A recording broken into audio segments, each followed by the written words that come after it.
I'd love to help you get vulnerable. Let's get naked. Hey everyone, I'm Anne. Welcome to the Let's Get Naked podcast, where we dive deep into vulnerability. In this space, we'll explore what triggers us, uncover the patterns holding us back, and discover how to take charge of our own growth. If you're ready to dig in, be vulnerable, and face the tough stuff, then buckle up. It's time to get naked. Today, our guest has inspired me to open up Pandora's box on something that if you had asked me a few years ago, I would have told you I would never be ready to tackle. But those who know me, they know that I take my own advice. So let's fix our shit. Let's talk about our moms and the lasting damage this complex relationship causes.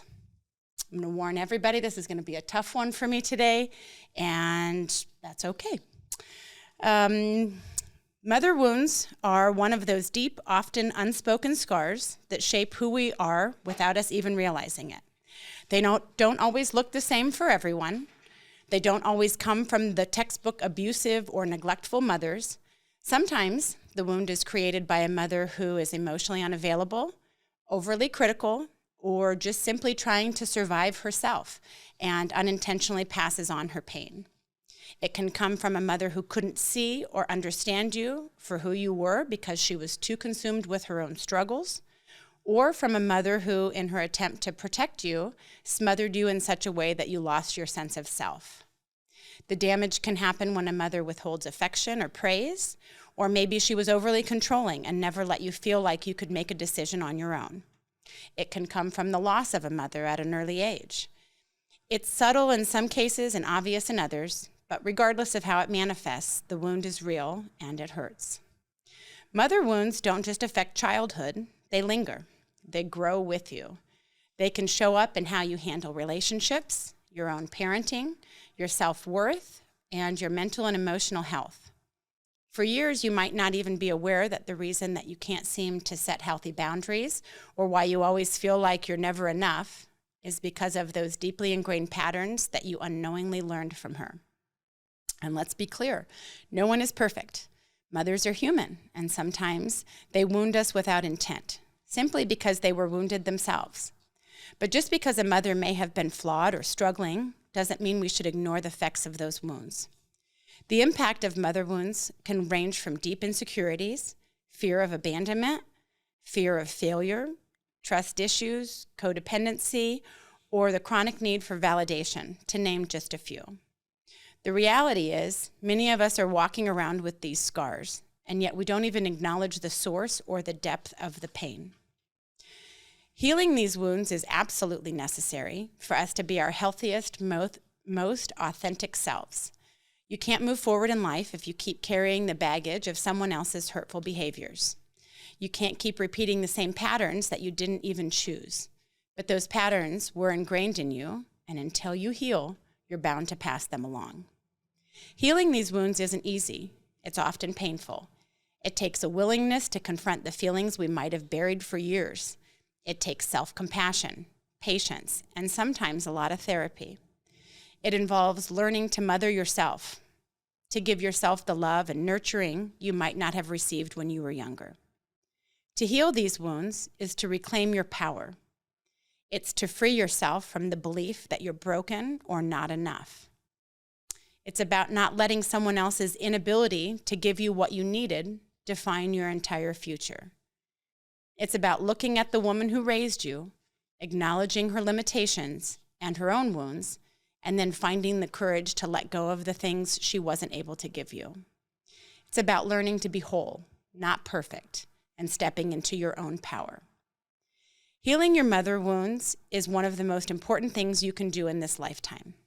Don't avoid it. Don't pretend it's not there. Don't let your past determine your future. Do the work, confront the hurt, and rise above. You deserve to be the best, healthiest version of yourself, and you can't get there without acknowledging the impact of those wounds and taking the steps to heal them. Today, we're stripping it off with Hanifa. I met Hanifa recently at one of Mel June's amazing and powerful women's supper clubs, dinners, and super happy to have you. Welcome, Hanifa. Thank you for having me. Absolutely, absolutely. So I would love for you to just start by maybe giving a little bit of a background on kind of a little bit of your story, or just kind of an overview of your childhood. I think we've talked about previously that your childhood is where all of the ingredients come from for your recipe, and that's what's fascinating, and kind of we can break it down from there. So maybe you can tell us a little bit about that. Sure. So I was born in Uganda, which is Eastern Africa. And from what I remember, I had an amazing childhood. And that all kind of changed when I was 5 years old, when my mother passed away. And I was sick, so I had to move to the States for, just better health care. And I left my 2 sisters behind. Like, my dad was traveling between Africa and here, so I lived with like my aunt and uncle. And everything just kind of went from like, okay, like I have like a happy family, to just like I'm in a new country with like people I don't necessarily know. And that's how I got here. That's pretty wild to think about at 5 years old that would be. Yeah. May I ask how your mother passed?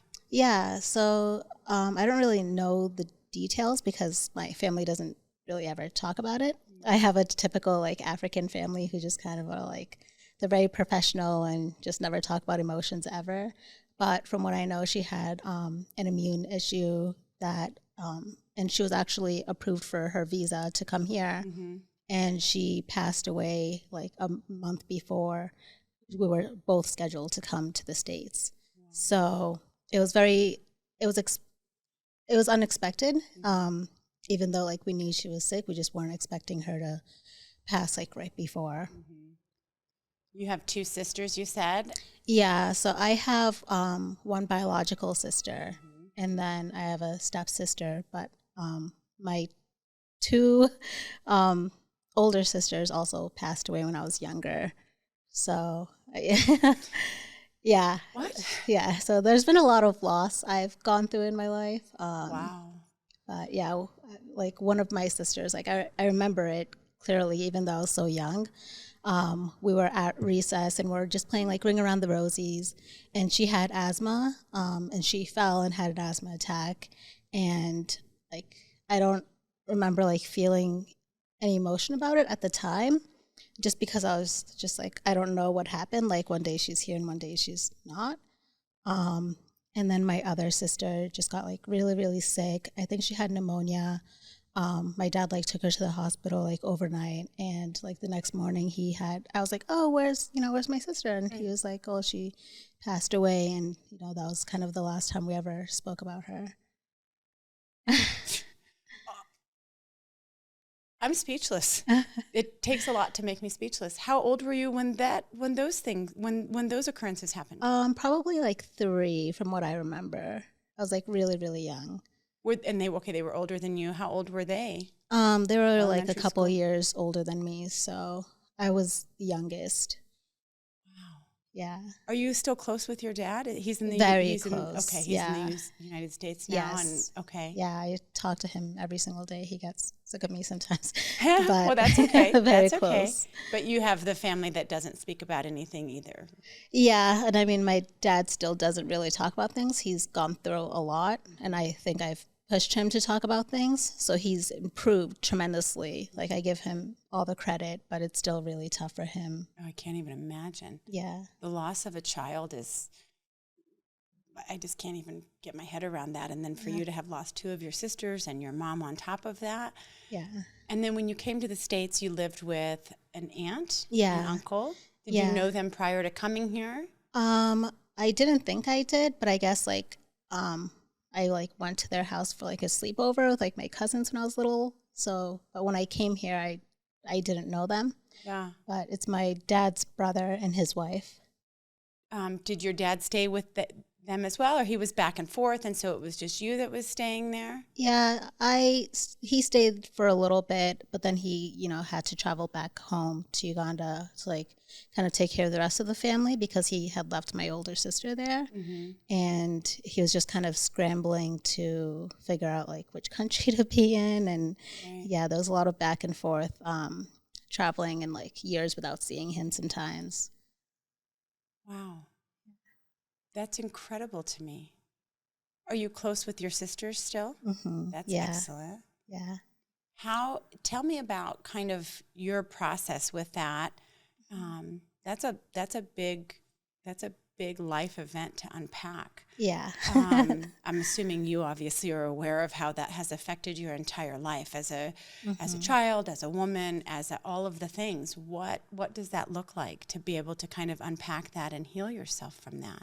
Yeah, so overall, like years and years of therapy, Yes. to be honest with you. Yes, no, absolutely.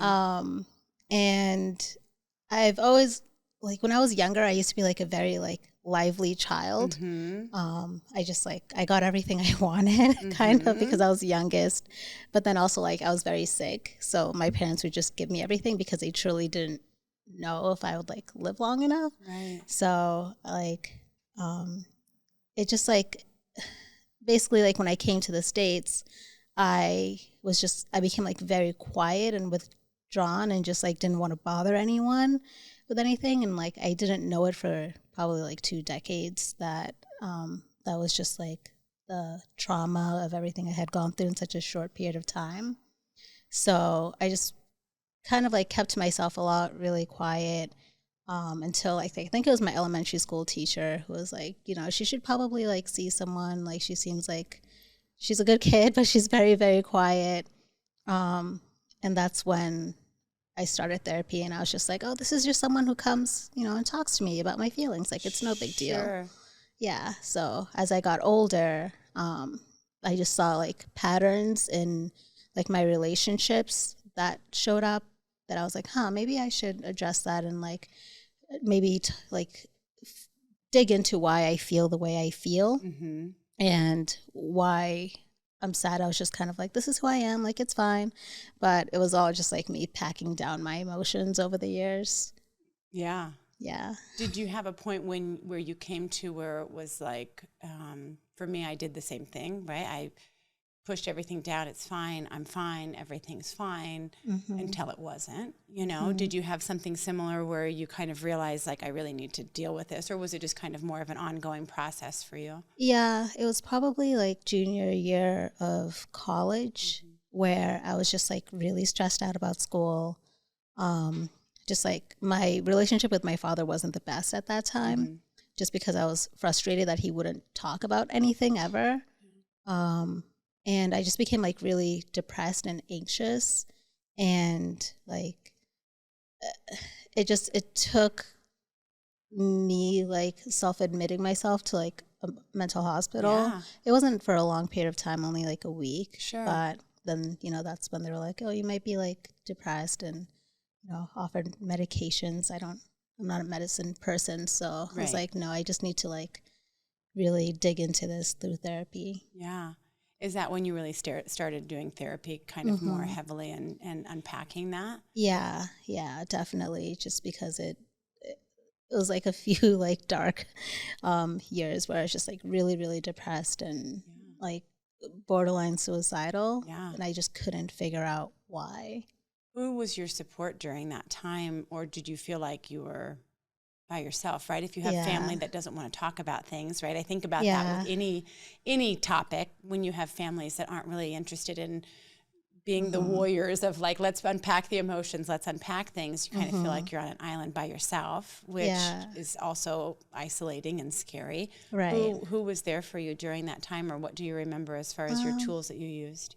That's probably like the loneliest I've ever felt ever. And like I've always talked to my friends about my feelings, but I wouldn't say that I had like one person that I went to, which made it even tougher. Yeah. When you're feeling so depressed and suicidal and like just hopeless, that's a really terrible place to be. Yeah. Okay, so you started going through therapy and unpacking all of the things. what does that look like as far as just, I feel like a lot of the things that happen like that or other traumatic losses that you have a lot of grief to unpack with, I think we go through a lot of like, this isn't fair, right? Mm-hmm. Why did I get dealt this hand? Right, You know? exactly. Right? Yeah, that's exactly what it felt like. It just like felt like, okay, like some people like lose their mother, you know, but it's like, it just felt like one thing after the other, where it was like, okay, I have these health issues I have to deal with. I have the loss of my mom. I have like your everyday, like mid-teen, mid-20s, like life issues where it was just like overwhelming. And I felt like, okay, I'm the only one who like goes through these issues. But then I started reading certain books like The Subtle Art of Not Giving a Fuck. Like, that's a really good one. Yes. I love that one. And then The Obstacle is the Way and The Body Keeps Score. Yes, that's a great one. Yes, yeah. So just a lot of reading and just like, okay, yeah, this is not the best hand. Like I give myself credit for like being where I am today. Yes. But also those comfort in like, okay, other people have gone through similar things and I can use their stories as inspiration. Right. That's what drives the podcast, because I think we do get into these isolating places where it's, oh my God, you know, what is this hand that I'm playing right now? You know, and it does. It seems like this is so tough and this is so unfair because you're, like you said, you're trying to navigate your mid-20s and early 20s, and what does that look like on top of processing all of this loss so that you're not dragging that around like a wrecking ball. Right. You know, for our listeners, I was telling Hanifa before we started that she inspired me to really kind of have this conversation. Hanifa has a big story, and so there's lots of different components that we could have talked about, but the mother wound being something that I think is so important. And I had said in the beginning, this is something that I never really felt like I was going to navigate. And when I was reading your questionnaire and your answers to things, and it just felt so selfish of me to not be willing to unpack mine when you didn't even have your mom since you were 5. You know, I look at some of the stuff that I had with my mom and it's like, okay, I was dealt that or that. And again, if you really show someone grace and know that she just did the best that she could, she was just bringing in her pain and her hurt and her trauma that she hadn't processed, right? And passing that down, which I've then in turn passed down to my daughters, which is terrible, right? So I'm in this middle place of trying to heal that in myself, as well as if you come from a family that doesn't really speak about emotions or other things, you know, and also you can't force other people to heal. Right. You know, that's on their time, or if that's something that they choose. But I just felt in reading that like, how could I not be willing to talk about that or look at that? Right. Because you didn't have that. So you obviously have a different mother wound, right? From her not being around. Mine stems from different things, but I just don't think I realized how much of the hurt and the pain and the trauma comes from our mom or lack thereof, or maybe someone that filled a mom role for you, right? Right. You know, you mentioned something about, you know, being in a place where, yes, it was your aunt and your uncle, but you didn't know them. You know, I can't even imagine at 5, like, okay, here you go. Yeah. Now these people are going to take care of you. Right. You know, did they have kids as well? What did that look like growing up? Yeah. So they had 4 kids, so all boys, which was... Oh my God. Yeah, I went from being, you know, people ask me, like, are you the youngest or are you the oldest? And it's like, I'm kind of both. Like, I went from being the youngest, you know, out of all girls to being the oldest out of all boys. Oh. So, like, I just, to this day, like, they're still my brothers. Like, I talk to them and care about them like they're my brothers. But I think similarly, like, my aunt kind of had her own issues, and you know, I had mentioned that they weren't necessarily thrilled to have me there. Sure. Just because I don't think they were expecting that I would live with them and they would be caring for this sick child. So in a way, yeah, I see the things they were going through, but like it wasn't. I didn't have the best relationship with her really until probably like when I was 28. And she apologized for how she treated me. And just like, you have to know that someone's trying their best, like you said, but at the same time, like it left me with like a lot of like lack of self confidence. Yes. And that's why I realized like that's why I never spoke up, because like if I was sad, it was just like, oh, stop being sad. It was never like, oh, why are you sad? Right. And the one time I did say like I'm really like sad about like losing my mom, it was just kind of like dismissed. So yeah, it's like there's someone that filled the role, but it wasn't the best person. Right. Well, and like you said, like how incredible that is that she was able to apologize to you and take accountability for that. But when you look at that in that, the mother role of they're just doing the best that they can. Yeah. I try to explain that to my daughters because I'm trying to, at this point, kind of bridge this gap during my healing journey of I want them to be able to heal mostly from the trauma that I caused because I didn't know better, right? Right. If we know better, we can do better.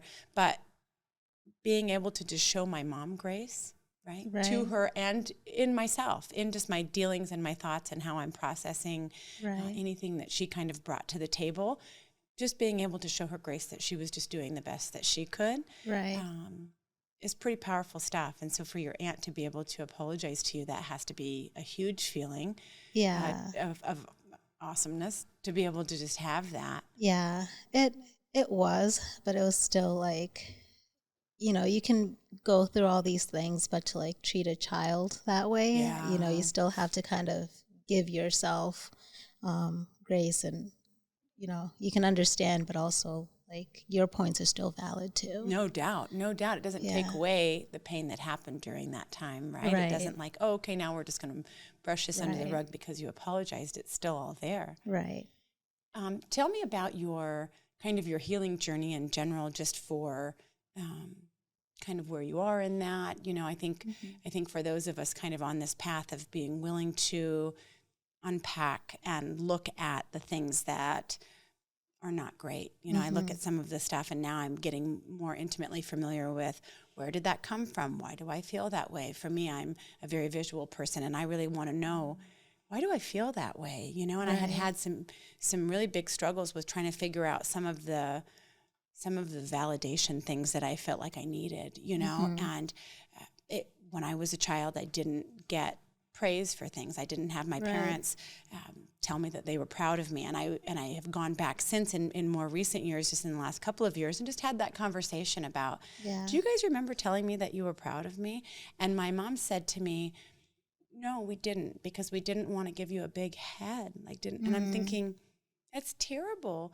Again, she's just doing the best that she can, but I look at that for a child in the same way of like, as a child, not hearing from your parents, who really that's who you're wanting validation from. Right. Like, look what I did. Right. And for them to not really acknowledge that or to make you feel that they're proud of you, it makes perfect sense. So when I listen to that, it makes perfect sense to hear that for how that affected me, but it also makes perfect sense to explain some of the things about my mom and kind of her upbringing, and that was something that wasn't offered to her either by her parents, and that she thought that she was doing the right thing by doing that, right? We're just passing down all of this trauma, which is outrageous to me. But along your healing journey for things, what are some of the things that you found that kind of came from not having your mom around or having your aunt kind of be this fill-in that really wasn't all that invested in really loving on you and helping you heal from this traumatic thing that happened? Yeah, honestly, now that you say that, it's like, did we have the same childhood? It's true though, right? It's crazy. It is, and it's crazy because it's like, we talk about this mother wound and we talk about, okay, my mom was there the whole time, but my mom was someone that I did not get along well with from early on, right? She had just had very different views on things that went against everything that I believed in my core. Nothing wrong with that, but as a child, it felt very confusing to me because it was like, well, this is what I feel like, and this is what you're trying to push on me, and that doesn't feel right. But then when you look at all of these things where you don't feel good enough. Yeah. Like you're enough. You don't feel like the validation component of it. You don't feel, and for me, I'm finding that as a common thread between women as we're talking about stuff. Right. And this mother wound for me is a new concept that, again, just hit me like a ton of bricks yesterday. So welcome to the shit show, because I'm like, oh my God, are we unpacking this on today's episode? But I guess we are. So, but I want to, because for me, part of what was in my intro was talking about if you don't heal from that, you're not going to be able to be in your most authentic power. Exactly. And that's the mission that I'm on, and being able to do that for myself, for my daughters, for my mother, for my friends, for people that I come across. And so it makes me eager to do the work, even though I'm like, oh my God, I don't want to. Right. But what are the things that you said, like, did we have the same childhood? What resonated with you in that? Or what do you feel like was issues that you had to deal with? Yeah, so it's like I went from being a child to being an adult like very, very, very quickly. And like at home growing up, like I would do the chores, like I would help take care of the kids, like I would basically be a second mother. And it just never felt like I had a childhood. And even though I was doing well in school, like excelling and helping out at home, it's just I never got a thank you ever in like ever. Yeah. So, and it left me with this feeling of like not feeling like I'm good enough, or maybe like I'm always doing something wrong, which has manifested into like my relationships, my professional life, like my relationship with other people. For the longest time, I just felt like I was never good enough, no matter how hard I tried. Yeah. So that's still something I'm working on. Yeah. Because it's not just like, oh, I realize that now I'm going to throw that out. It's like those things are deep rooted. I mean, they really, if you picture roots that just go into all the areas of your life, those are kind of wounds that really spider into everything, which is terrible to try to then bring out, because it comes up in the most inopportune times, I find, right? Where something hits me like a ton of bricks, where I'm like, where the hell did that come from? Yeah. And for me, I've made this commitment to stay open, which means for me, when emotions come up, I'm going to feel them. I don't know what your relationship with your emotions has been, but mine has been a later in life thing where it hit me like a ton of bricks 8 years ago, where I decided it was time to kind of unpack that. I had a life event that changed things for me. I also lost a sister, but that really sent me over the edge with my drinking and all of the things that happened. And so for me, I had to start having a relationship with my emotions instead of just pushing them down. Exactly. And I hate it. And I love it. And so, it's one of the things where it's like, this is the best, worst thing ever. Right. Because you do start unpacking some of those things where it does manifest into other ways. And for me, I want to be the best version of myself that I can. And I can't do that if I'm dragging this whole wrecking ball of unprocessed emotions around behind me. Right. And a lot of that does stem from my mom. Yeah, exactly. So, like, I think for me, that was therapy. And I hated my therapist when I initially, I was like, she would just ask me questions that just seemed like they came out of left field. And looking back, it was just like my defense mechanism. Like, oh, I don't want to talk about that. We're not, that's in the way back, part of my memory. Like, why are you even bringing it up? And I would almost get angry at her for asking these things. But then she would say, why don't you just sit with that? You don't have to answer me now. Just sit with it. And I would literally sit with it for a week until our next appointment, if I didn't cancel, to avoid talking about it. And it just took a lot of reflecting. Also in my mid-20s, just sitting down and thinking like, okay, why do I feel like this like stiff pit in my stomach of like, I don't even know how to describe it. Like, it just felt like I was always uncomfortable, like always like unhappy. Or it would just be like in a relationship, like, why did I, react that way? Why did I not speak up for myself? Or, just like literally sitting down and thinking like, why do I feel this way, instead of just like pushing it off. So it really like was probably in my relationship where I'm like, like, okay, I'm always willing to like be a good person to this person and like do everything, but I don't necessarily like feel respected. Why is that? And it literally took just me sitting down and like over a year, I meant to break up with this person, but it literally took that long for me to figure that out. Right. And then after that point, like everything almost changed. I was like, oh, I'm actually happier now that I've addressed that feeling and I know where it's coming from now. Right. And I just kind of started doing that with everything, like with my career, my relationship with my dad, my relationship with my friends, and just kind of like asking, I used to ask like, oh, am I good enough for this person? But I started asking, like, is this person good enough for me? Yes, Yeah. yes. That's a huge perspective shift. Yeah. And I think so many people, if you actually really get curious about which way they see things, because I was talking with someone else a couple of days ago that was doing the same thing. It was, am I good enough for this person? It's like, why would that be the way that you came from? And I'm not coming at you in judgment because I did the same thing to, you know, it was like, we all do that. But it's like when you say it out loud or when you talk about it, it's like, well, of course you should be asking if that person is good enough for you. Right. But when you have this trauma, this unhealed trauma that you're dragging around, you come from this other place and you do manifest this into relationships that aren't healthy for you, that your body is telling you, this isn't right, this isn't right, this isn't right. But we stay in, you know, you had a year of your life of just, this doesn't feel right, this is why you have the anxiety, this is why you have the pit in your stomach, but you're not at a place where you can speak your truth and really kind of take care of Hanifa, which is the only person on this planet that you've been given to take care of. You know, we always consider other people's feelings first of like,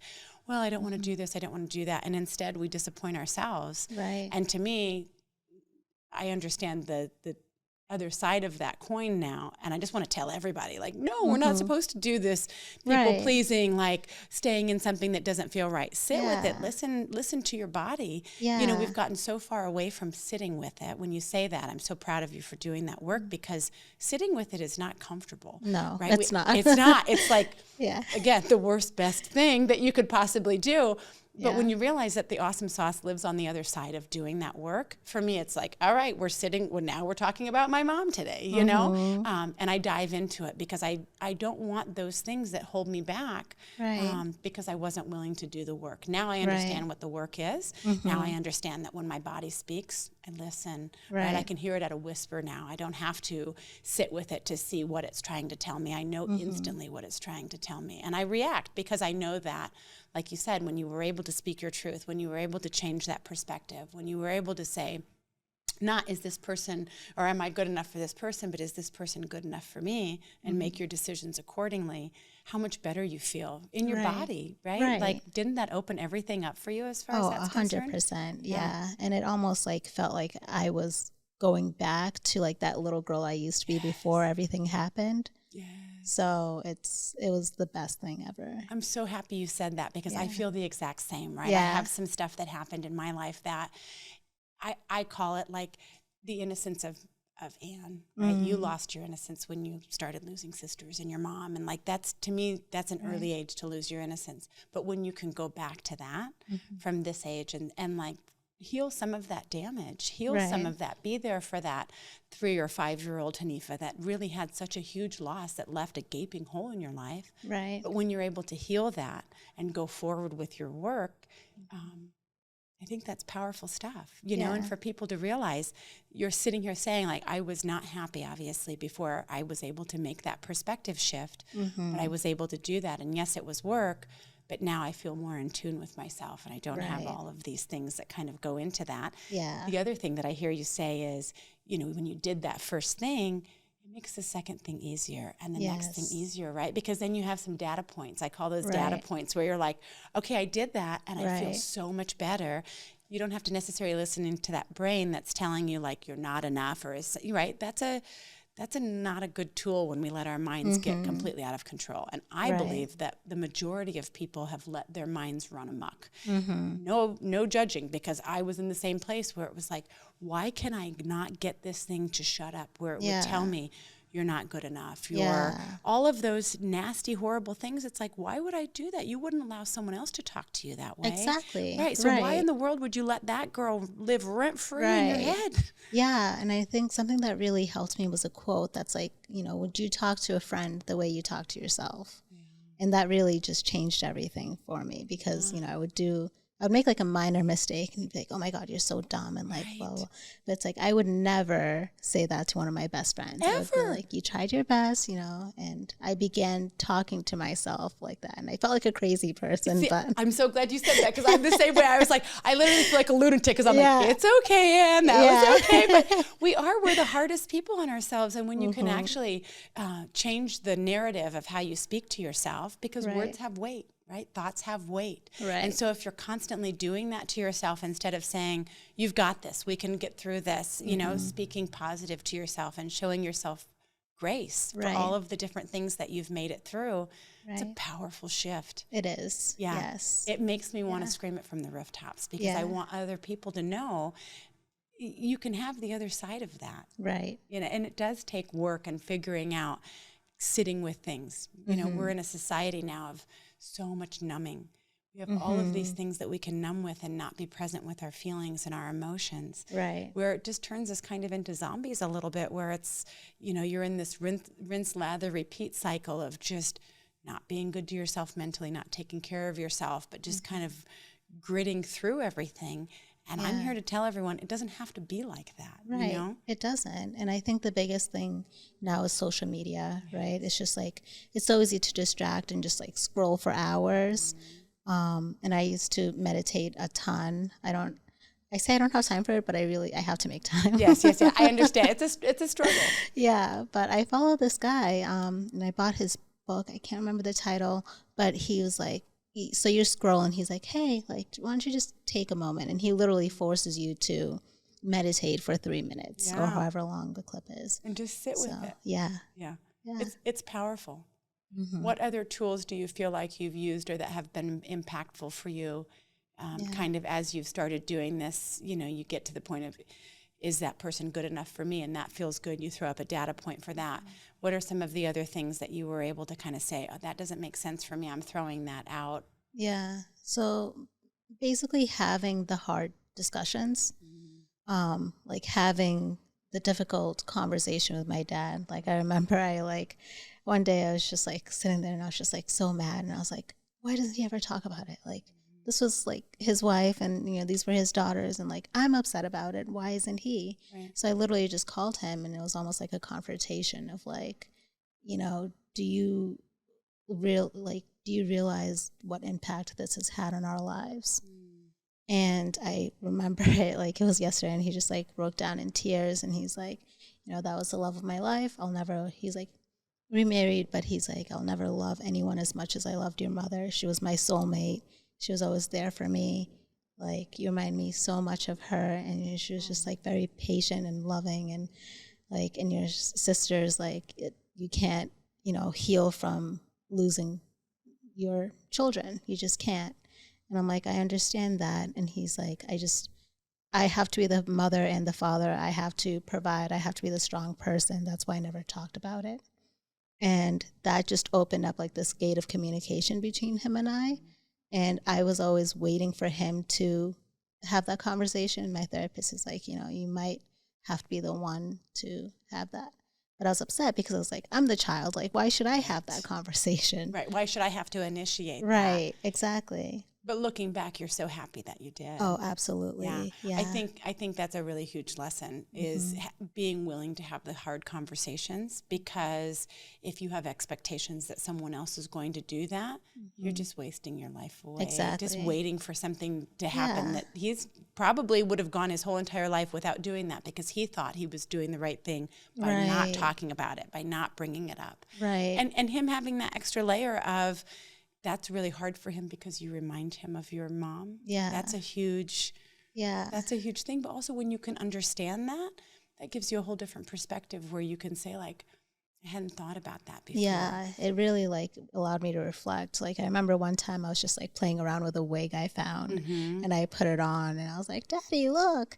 And he just, you know, sobbed and I don't know why. And he was like, that day you put that on, you literally looked exactly like her. And it was difficult and but I think there's power in like, how can someone know you feel that way if you don't let them know that you feel that way? So all this time he thought I was fine, you know. He's like, you did well in school. You're a good child. Like, you always seemed fine to me. And I just never knew that you felt this way. Isn't that crazy? We're all going through this life and everyone's just like trying to hold it together and be fine and not be a burden on anyone else. And so we don't connect. Right. Right? And you being vulnerable enough to say, hey, really sparked and opened something, because I'm assuming you would tell me if I asked you that you wouldn't have the relationship with your dad that you do today 100%. if you hadn't been strong enough to have that conversation, because it does really open the doors. I've recently in the last year started asking my parents some questions about kind of how they were raised, and listening to their answers for things was really powerful. You know, my mom had written me a letter that I found within the last couple of weeks because I moved, and at my first marriage, she had purchased the wedding dress that I used. Was it my first marriage? Maybe it was my second. Who knows? I married some guy. That's not the important part. There's some dude. There's two of them. I mean, it's not a big long list, but there was the first one, and then there's the one. Yeah. But she had the wedding dress, and she sold it, and she didn't ask me about it, and she didn't tell me about it. And I remember having so much anger in my heart for her about doing that. And I look back now, and it seems like such a silly thing. But I read this letter that I had even forgotten that she had sent me however many years ago. And it talked about how she was so sorry for doing that, but she needed the money so bad. Like they were just in such a bad way. And it made me feel like an asshole for ever being mad at her. But if we had been vulnerable enough to have those conversations, obviously we didn't have that relationship back then. Yeah. But I just thought, wow, like if we can connect in vulnerability of saying, this is where I'm at, I'm really struggling, like I need to do this, because if I didn't have the money to give her, I would have been able to say, like, I totally understand, sell it, I'm sorry that you're in that position, or whatever, but you would have been able to show some grace. So it's interesting to me that we're all just trying to be strong, hold it together, but really where the awesome sauce lives is in the connections, in the vulnerability, in the saying the hard things and saying, like, this is how I feel, crying with each other, or really showing each other the underside, or so that you could see the other perspective. Right. I just think that's so powerful. 100%, like letting people in. Yes. And that's like a conversation I had with my boyfriend after our probably like second date. It's like, listen. I love that. I love that. Now Hanifa has found her voice, and she is not messing around. Here's how it's going to go down, my friend. I was like, this is what I'm expecting, like, and I'm not trying to be harsh. I just, like, if you're not what I'm looking for, like, I'd rather know now. I love that. Yeah, and he was just like, he appreciated it, and I was like, okay, I had to sit there and say, you know, if he doesn't, then he's not the one. Absolutely. He's not the one for me. Speak your truth, right? Yeah. Because then at least you know, and it doesn't matter if you're single or with somebody or whatever, but your truth is spoken, and you're able to say, like, are you good enough for me? Right, exactly. Right? That's powerful. Yeah. I had that same conversation with my husband a lot of years ago, decades ago, because my first marriage was such a complete shit show that I went into that with, I'm not messing around. Here are the things that I will not accept. Here are the things that I will accept. Right. You know, and it's like, that's important stuff to be able to speak our truths in that. Right. Yeah. But like you said, it involves, you know, being open and letting that person in. Yeah. So, yeah. What is something that, like an unexpected, maybe if you can think of an unexpected result of you being vulnerable? Because I will say that for me, I used to think vulnerability was weakness. As I've gotten further in my journey and in the more recent years, really understanding how important emotions are, and that they're supposed to be used like a compass, you know, and you're supposed to be listening to them. I've never been disappointed when I lead with vulnerability, which is lovely. Have you ever had kind of an unexpected result of you leading with vulnerability, or have you, what is your experience kind of with vulnerability in general? Yeah, I've always thought that, you know, if I tell someone how I feel, or if I say, hey, I'm like a little sad today, it's going to push them away, and they're not going to want to be around me, or like see me as being weak. But it's been quite the opposite, you know, like it's made me kind of like weed out people that shouldn't be in my life, because it's made me realize, okay, I care more about this person than they care about me. And it's made my connections with the people who are in my life even stronger. Yes. Yeah. Yeah. So it's done quite the opposite of what I initially thought it would do. Right. Which is crazy, right? And I think that that's part of what holds a lot of people back, is they think that they're going to put themselves out there and they're either going to be rejected or not received well or whatever. And again, I will say 100% of the times that I have led with vulnerability, I have been pleasantly surprised by what I get back, because when you do that, you give other people permission to do the same. Right. And then they're able to feel better and process things, and things that they felt that they had to keep everything held together with. They realize, I don't have to do that. I also can feel my emotions and share this vulnerability, and the connections that you have with people that you're able to share with. Yeah. To me, that's huge. Yeah. That's way better than just the surface level, like I'm going to keep it together and not tell someone that I'm sad because I don't want them to think I'm a burden, or, that I'm not good enough for them. Like, no, step into your authentic power. Right. Yeah. Yeah. So that's been the biggest thing for me, is it's helped my relationships with people in my life, and even strangers. Like, yes, it's true. Yeah. Yeah. Yeah. Like, when I tell you I was terrified to like come on here, initially I was like, oh my God, like I'm telling like everyone like my business. But that's what it feels like too. Yeah. But my boyfriend was like, well, you might help someone else who had gone through the same exact thing. Yeah. And I'm like, okay, like that makes sense. Yeah. It's interesting to me, because as I've started doing this podcast, which again, very interesting how the universe works and the big guy works in getting you queued up to do whatever. But as I've started doing this and episodes are going out, people reach out to me every day and tell me what a big impact something had that they heard from a guest, or that something that I said that they were able to get curious about their own issues. And so I look at that and I think, if this affects one person, if somebody is able to say like, wow, maybe I should go all in on figuring out what that looks like, or hearing us talk about how amazing it is when you wake up and you say, you switch that perspective of, is somebody good enough for me, rather than the opposite. Just listening to us talk about this stuff is like, okay, get curious about those things for yourself, because you can be on the other side of that. And yes, it's always work, but I think we get to this place where we kind of are able to get through the biggest pile of stuff, and then it's kind of residual or whatever is coming up. Life is always going to be hard. There's always going to be things that come up, but just being able to not have a wrecking ball that kind of follows around behind you, leaving havoc in your wake, right? Which is what it does, I think, or what I've found in my life that it did, because I wasn't willing to be vulnerable. I wasn't willing to share emotions, and now I just share them, and I do share them with strangers or whoever it comes up with. And I always thought, God, that's so messy. And it's like, maybe, but it's, it's where I feel my most authentic. It's where I feel my authentic power, is being able to really be the person that says, this is what I'm feeling, this is what I'm going through. And the connections that come from that's powerful. Yeah. As humans, we just want that. We want that connection. Exactly. And I will say, like, one of the main drivers was, I did listen to an episode where you talked about losing your sister. So, that helped me feel closer to you. I'm like, okay, lovely. She has also like lost a close one. So, yeah. You never know what someone's dealing with. You don't. It's you never like know. Someone would look at you and you're like, oh, this beautiful, amazing woman. They don't know that you're suffering on the inside, right? And knowing that we're meant to help each other in that. So I think it's interesting. I have younger daughters, and they talk about, or even a niece that I had, and she's talking about people on social media and how everyone looks put together, and it makes her feel less than. And I told her, I said, honey, everyone is struggling with their own things. Right. You can't look from the outside and say, like, yes, of course, she looks beautiful. How lovely is that? Right.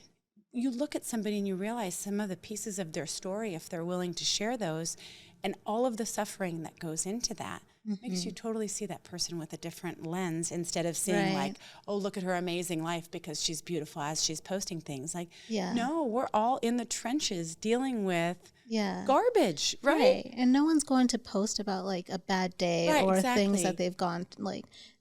There's a trend out there where people are like crying in front of a camera, but it's all like it's fake. Yeah, exactly. Like, no real person is going to sit there and tell you everything that's going wrong with their lives. Also, I don't know that that's the right.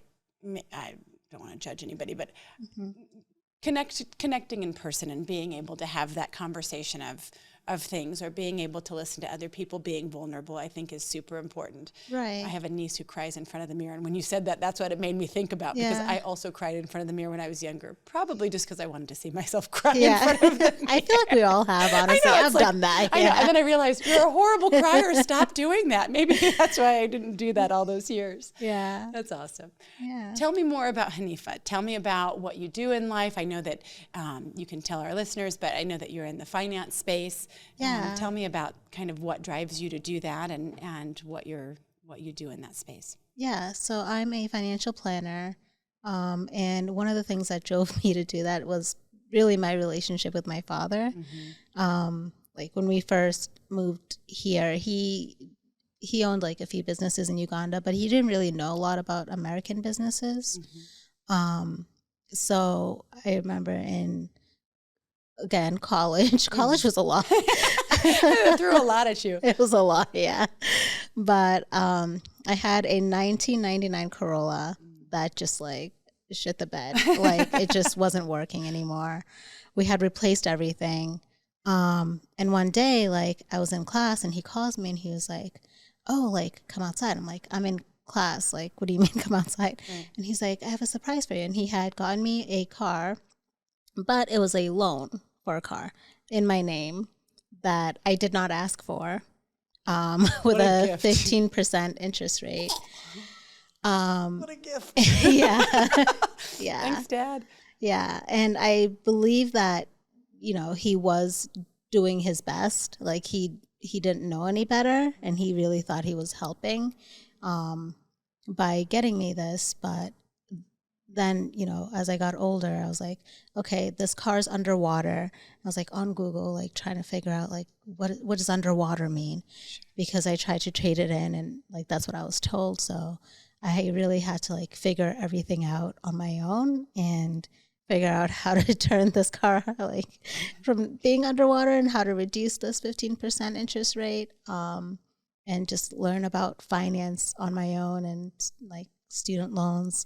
So I believe these things should be taught in school. They're not. Agreed. But like having gone through that, I was like, there must be people out there who feel similarly to me. And, as women, you're not taught to learn about finance.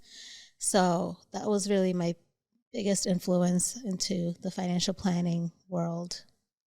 And yeah, like I used to think I wanted to work for the big corporations, and I did for a while. Worked for like Putnam, but then I was like, no, I want to help like your everyday person. Yeah, you want to have an impact. Yeah, exactly. I think that's huge. I think there are so many women, my daughters, and then also kind of I see all of their friends, and it's the same thing where I feel like we're ill-equipped to be able to kind of navigate life in a meaningful way because they don't really understand that. Right.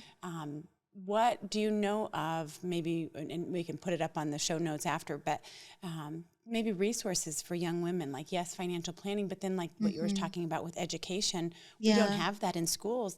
Personal finance should be something we learn in high school. Yeah. We still teach calculus and history, but we don't teach anything about emotional intelligence or personal finances. Like, right. Come on, people, let's do better. Right. Yeah. So there's like Vivian, your rich BFF, like she's on Instagram. She teaches a lot about like just your day-to-day things. And Google's your best friend. Like if you don't know something, always Google it and ask. Like I was so embarrassed to always ask about things, and I would like call my bank and what does this interest rate mean? Like when will I pay it off? And it goes back to like being vulnerable and like being like, okay, I'm going to ask this question. I don't, I care if I sound dumb, but I'm going to try not to care. Sure, exactly. Yeah. Exactly. Yeah. And just like a lot of books like Poor Dad, Rich Dad, just like your everyday finance books are what helped me. Yeah. Yeah, and like a lot of the information that I have, like from my professional life, is available. You just have to like look for it. Yeah. Yeah.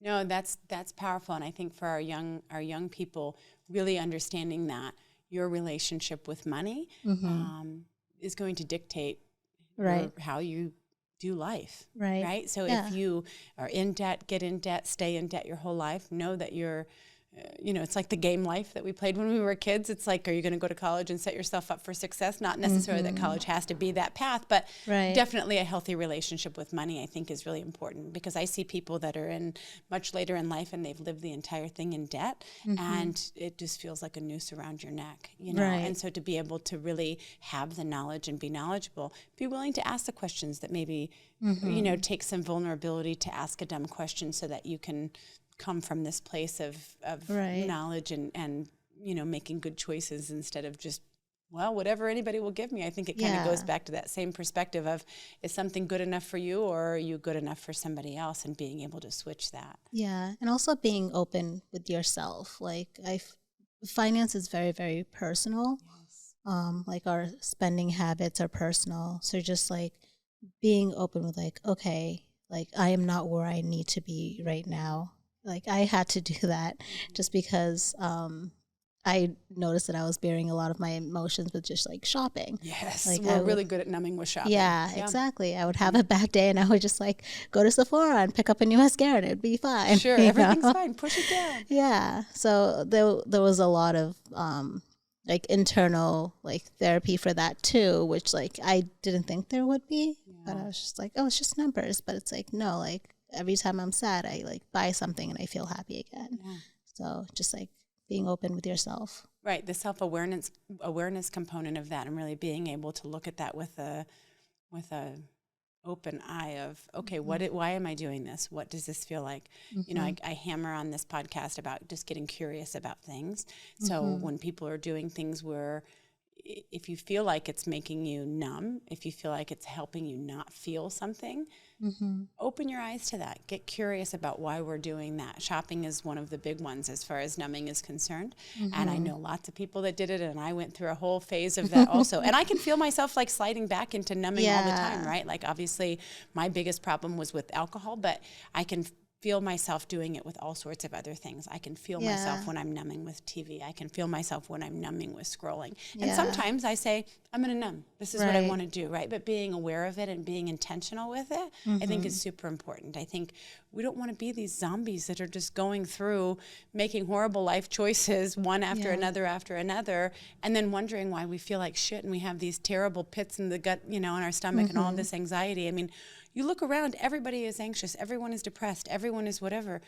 Is anyone wondering like what the fix is? Because it is literally just sitting with yourself and getting curious and figuring out and being, willing enough to be vulnerable with yourself and with other people to ask those questions and say, is this the best thing for me? Right. And then making hard choices and knowing that you're worth doing that. Right. Yeah. Exactly. Yeah. Like it took a friend asking me, like, I came home with like a few bags and he was like, is everything okay? And like, I laugh about it now, but like looking back, I was like, wow, like that is the first time I realized like I'm connecting my emotions to this thing. Yes. Yeah. As you've gone in on, figuring out fixing your shit is what I call it, right? But as you've fixed your shit, isn't it fun to look back at the different things that we did? For me, that's fascinating. I look back and I'm just like, when I change perspectives, when I open my mind to something, everything almost kind of shifts a little bit, where it's like, oh, that's interesting that I thought that would fix it. Yeah, exactly. Right, because I put my head in the sand for a long time. I just thought life was about this rinse, lather, repeat.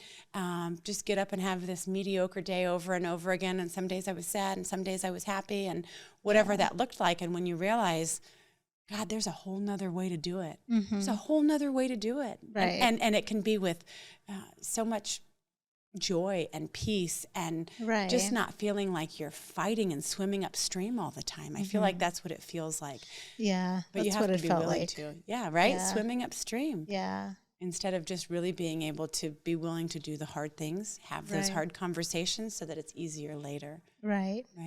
Yeah. And I think the biggest thing for me is like, I'm very like efficient, and I thought I could apply that efficiency to my personal life of like, oh, I'll go to therapy and like I'll be fine. But I didn't realize like that it would take years and years and years of like looking into myself and sitting with myself. And so I think being patient with yourself is really important too. Yeah. Like there's stuff that I'm still working on. Sure.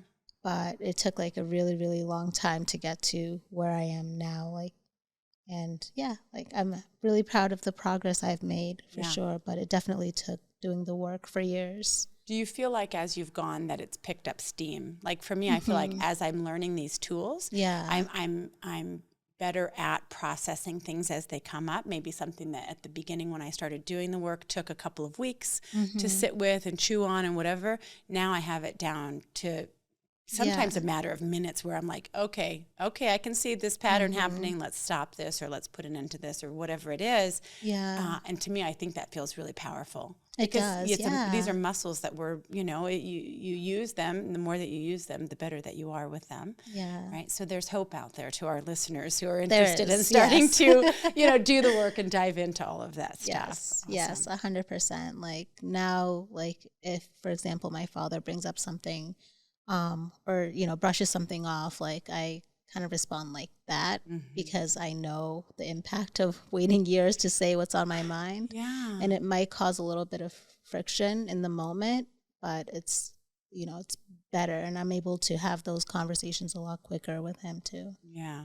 Yeah. I love that. I love that. Well, thank you so much for coming on today. We're coming to the end of our time, but thank you for coming on and being willing to get vulnerable and naked with me and talk about some tough stuff. I know that I actually got a lot out of it from my own journey with my mom's stuff, and I will be unpacking that in the next couple of weeks as well, just processing that some more and what all of that looks like. But I appreciate you. Yeah, thank you for having me. Absolutely.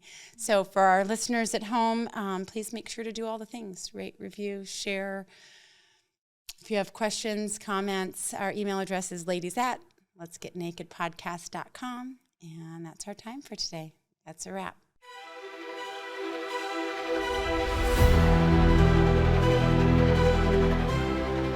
I'd love to help you get vulnerable.